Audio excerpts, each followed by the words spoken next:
Hello friends, मैं Manish Chopra APS online classes में आपका स्वागत करता हूं। आज हम अध्याय 6 विद्युत परिपथ का अध्ययन करेंगे। इसके अंदर हम देखेंगे कुछ महत्वपूर्ण परिभाषाएं। सर्वप्रथम आता है जाल। जाल किसे कहते हैं? जैसे मान लिया कि ये एक परिपथ है, ये एक बंद परिपथ है और इस बंद परिपथ में मैंने यहां पर एक संधारित्र लगा दिया, एक संधारित्र लगा दिया। यहां पर मैंने एक डायोड लगा दिया, यहां पर मैंने एक प्रतिरोध लगा दिया, यहां पर मैंने एक बैटरी लगा दी। तो ये एक बंद परिपथ है। इस बंद परिपथ के अंदर प्रतिरोध लगा हुआ है, संधारित्र लगाया हुआ है, डायोड लगाया हुआ है, बैटरी लगाई हुई है। तो विभिन्न, बहुत सारे भी हो सकते हैं, विभिन्न प्रतिरोधों, संधारित्रों, डायोडों एवं विद्युत वाहक बल के स्रोत से युक्त जो बंद परिपथ होता है उसे हम जाल कहते हैं। विभिन्न प्रतिरोधों, प्रतिबाधाओं, जनित्रों, डायोडों, जो भी आप बोल सकते हैं, कैपेसिटर मतलब संधारित्र, डायोड, विद्युत वाहक बल के स्रोत से युक्त बंद परिपथ जाल कहलाता है। दूसरी डेफिनेशन आती है आपकी शाखा। शाखा शाखा क्या होगी भाई? ये आपका जाल है, ये आपका जाल है। तो अगर ये आपका जाल है तो आपको पता है कि इस भाग में मान लिया I1 धारा प्रवाहित हो रही है, इस वाले भाग में I2 धारा प्रवाहित हो रही है, इस वाले भाग में I3 धारा प्रवाहित हो रही है, इस वाले भाग में I4 धारा प्रवाहित हो रही है। तो ये पूरे इस भाग में धारा का मान नियत है। तो जाल का वह भाग जिसमें प्रवाहित धारा का मान नियत होता है शाखा कहलाता है। जैसे ये शाखा है, इस भाग में प्रवाहित धारा का मान I2 नियत है, इस भाग में प्रवाहित धारा I3 का मान नियत है, इस भाग में प्रवाहित धारा का मान नियत है। तो ये क्या बन गई? इसकी शाखाएं बन गई। तो जाल का वो भाग जिसमें प्रवाहित धारा का मान जो होता है वह नियत होता है, क्या कहलाता है? शाखा कहलाता है। तीसरा,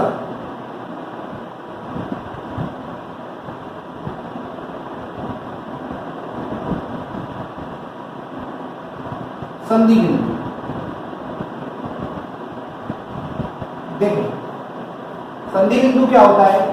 जैसे ये आपकी शाखा है एक, ये आपकी दूसरी शाखा है एक, ये शाखा और ये शाखा इस बिंदु पर मिल रही है। इसी प्रकार से ये शाखा और ये शाखा इस बिंदु पर मिल रही है। तो जहां पर दो या दो से अधिक शाखाएं आकर मिलती हैं, ऐसे बिंदु को अपन संधि बिंदु या फिर नोड बिंदु के। जाल का वो भाग जहां पर दो या दो से अधिक शाखाएं आकर मिलती है संधि बिंदु या नोड बिंदु कहलाता है। अब देखें आगे लूप। मान लें कि ये आपका एक जाल है, ये एक आपका पूरा जाल है। तो इस जाल में ये एक शाखा है, ये एक शाखा है, ये एक शाखा है और ये एक शाखा है। तो अगर किसी जाल में शाखाओं से युक्त जो बंद परिपथ होता है उसे क्या बोलते हैं हम? लूप। ये लूप फर्स्ट, ये लूप सेकंड। ठीक है। जाल में विभिन्न शाखाओं से युक्त बंद परिपथ, जाल में विभिन्न शाखाओं से युक्त बंद परिपथ क्या कहलाता है? आपका जाल कहलाता, लूप कहलाता है। अब एक बार चित्र बना लेते हैं और सब चीज को समझ लेते हैं। देखें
देखिए सबसे पहले अपन ने पढ़ा था जाल। तो ये 1 2 3 प्रतिरोध है, 2 विद्युत वाहक बल के स्रोत हैं, ये पूरा एक बंद परिपथ है, तो इसे क्या बोलेंगे हम, पूरे परिपथ को जाल। दूसरा हमने पढ़ा था शाखा। मैंने बोला था जाल का वह भाग जिसमें प्रवाहित धारा का मान नियत रहता है, तो इसमें प्रवाहित धारा का मान नियत है I1, इसमें प्रवाहित धारा का मान भी नियत होगा I2, इसमें भी प्रवाहित धारा का मान I1 प्लस I2 ये भी नियत है। अगर ये धारा कट जाए तो इधर I1 हो जाएगी, इधर I2 हो जाएगी। तो इस भाग में, इस भाग में, इस भाग में, इस भाग में, इस भाग में, इस भाग में, इस भाग में, इस भाग में, सभी में प्रवाहित धारा का मान क्या होगा, अलग अलग होगा, परंतु नियत होगा। इस पूरे भाग में प्रवाहित धारा का मान नियत होगा, तो इसे क्या बोलेंगे हम, शाखा। तो शाखा कौन कौन सी हो गई, A से B एक शाखा, B से C दूसरी शाखा, C से D तीसरी शाखा, D से E अगली शाखा, E से F अगली शाखा, F से A अगली शाखा, और BE ये आपकी क्या हुई, शाखा। संधि बिंदु, मैंने बोला था जहां पर 2 या 2 से अधिक शाखाएं यहां पर मिलती हैं, ऐसे बिंदु को हम संधि बिंदु कहते हैं। तो ये A, ये B, ये C, ये D, ये E, ये F, ये सारे के सारे क्या है आपके संधि बिंदु है। देखो यहाँ पर ये शाखा मिल, ये इस जगह पर एक तो ये शाखा है, एक ये शाखा है, तो ये संधि बिंदु हो गया। इस B बिंदु पर एक शाखा ये रही, एक शाखा ये रही और एक शाखा ये रही, तो ऐसे बिंदु को हम संधि बिंदु कहते हैं। अब आगे देखते हैं अपन लूप। मैंने बोला था कि विभिन्न शाखाओं से युक्त, एक शाखा ये है, एक शाखा ये है, एक शाखा ये है, एक शाखा ये है, इन शाखाओं से युक्त बंद परिपथ क्या कहलाता है, लूप। तो ये क्या है, लूप वस्तु, ये क्या है आपका लूप सेट। अगला टॉपिक है आपका किरचॉफ के नियम। देखें, किसी भी परिपथ का विश्लेषण करने के लिए, मतलब किसी भी परिपथ का अध्ययन करने के लिए किरचॉफ नामक वैज्ञानिक ने 2 नियम दिए थे, जिन्हें हम किरचॉफ के नाम से जानते हैं। किरचॉफ ने 2 नियम दिए। इसमें पहला नियम है किरचॉफ का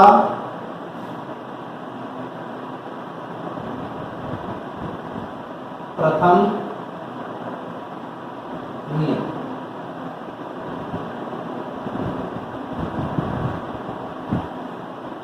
किरचॉफ का प्रथम नियम, किरचॉफ क्या कहता है अपने प्रथम नियम में कि संधि बिंदु पर, किसी भी संधि बिंदु पर जितनी भी धाराएं आती हैं, उन धाराओं का बीजगणितीय योग जो होता है वो 0 के बराबर होता है। किसी संधि बिंदु पर जितनी भी धाराएं आती है, उन धाराओं का योग, बीजगणितीय योग किसके बराबर होता है, 0 के बराबर होता है। इसे ही क्या बोलते हैं हम, किरचॉफ का प्रथम नियम। मतलब सिग्मा I बराबर कितना होगा, 0। देखिए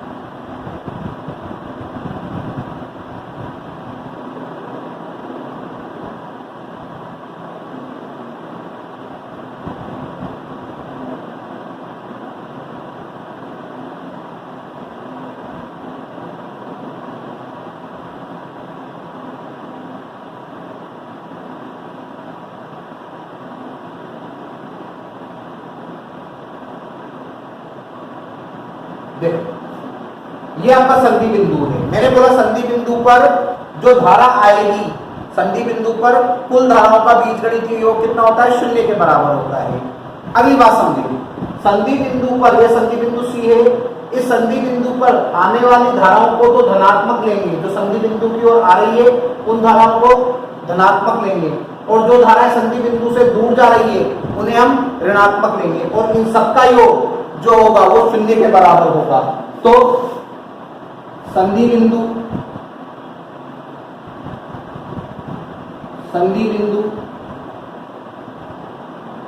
सी पर किरचॉफ का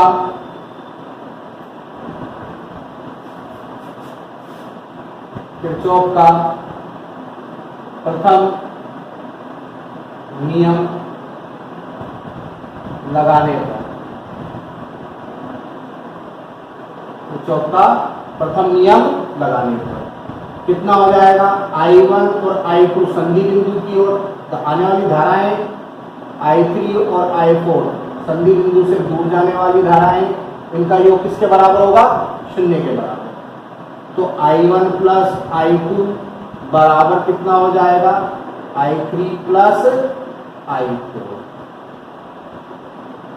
इसका मतलब ये नियम कहता है कि संधि बिंदु की ओर जो धाराएं आती हैं, ठीक है, संधि बिंदु की ओर आने वाली धाराओं का योग और संधि बिंदु से दूर जाने वाली धाराओं का योग जो होता है वो आपस में बराबर होता है।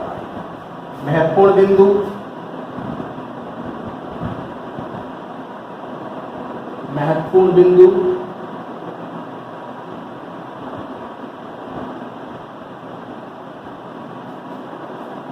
पहली बात, इस नियम को हम संधि नियम या नॉड नियम या धारा नियम के नाम से जानते हैं। इस नियम को हम संधि नियम भी कहते हैं, नॉड नियम भी कहते हैं और धारा नियम भी कहते हैं। दूसरा, इस नियम में आवेश सदैव संरक्षित रहता है, आवेश सदैव संरक्षित रहता है। अब आता है आपका किरचॉफ का द्वितीय नियम, किरचॉफ का द्वितीय नियम।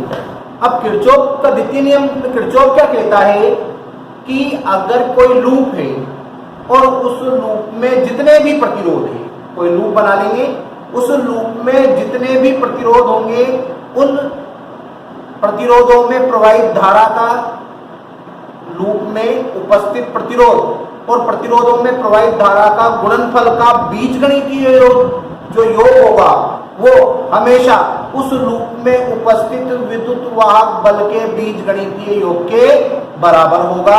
इसे क्या बोलते हैं हम, किरचॉफ का द्वितीय नियम। किसी लूप में जितने भी प्रतिरोध हैं उन प्रतिरोधों में प्रवाहित धारा का गुणनफल, लूप में उपस्थित प्रतिरोध में प्रवाहित धारा का गुणनफल का बीजगणितीय योग उस लूप में उपस्थित विद्युत वाहक बल के स्रोत के योग के बीजगणितीय योग के बराबर होता है।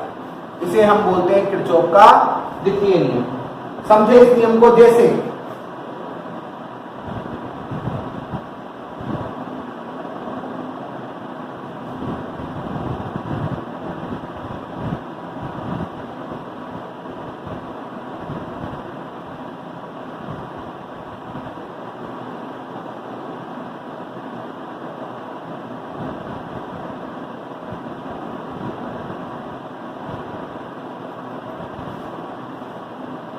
ये E1,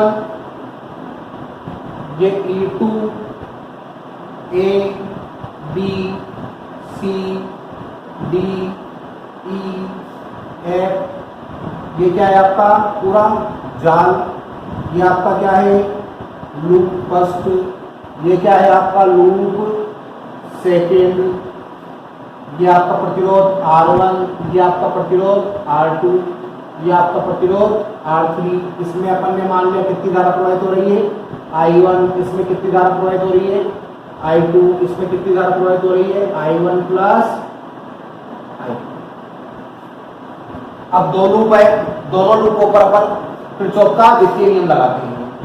लूप फर्स्ट पर किरचॉफ का द्वितीय नियम लगाने पर, लूप फर्स्ट पर किरचॉफ का द्वितीय नियम लगाते हैं, कितना हो जाएगा? इस प्रतिरोध में प्रवाहित धारा कितनी है? I1 R1 प्लस, अब इस लूप में यह प्रतिरोध है, इस प्रतिरोध में प्रवाहित धारा कितनी है?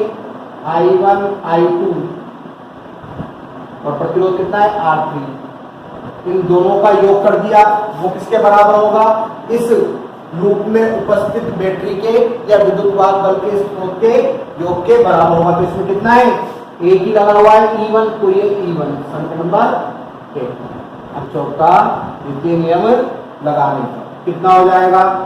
देखें, इसमें प्रतिरोध है R2, प्रवाहित धारा कितनी है? I2, तो I2 R2 प्लस वही I1 प्लस I2, प्रतिरोध कितना है? R3 बराबर किसके हो जाएगा? विद्युत वाहक बल के स्रोत के योग के बराबर। समीकरण 1 माइनस 2 कर दिया अपन ने। समीकरण 1 में से 2 को माइनस करेंगे तो ये तो कट जाएगा, क्या बचेगा? I1 R1 minus I2 R2 बराबर E1 minus E2। I1 R1 होता है ओम के नियम से V1, ये V2 V1 V2 बराबर E1 माइनस E2। देखें, महत्वपूर्ण बिंदु, इस नियम को हम लूप नियम भी कहते हैं। इस नियम को हम लूप नियम भी कहते हैं और इसमें ऊर्जा जो होती है वो संरक्षित है। तो इस प्रकार से किरचॉफ नामक वैज्ञानिक ने परिपथ विश्लेषण के लिए 2 नियम दिए थे, जिन्हें हम किरचॉफ के प्रथम और द्वितीय नियम के नाम से जानते हैं। धन्यवाद।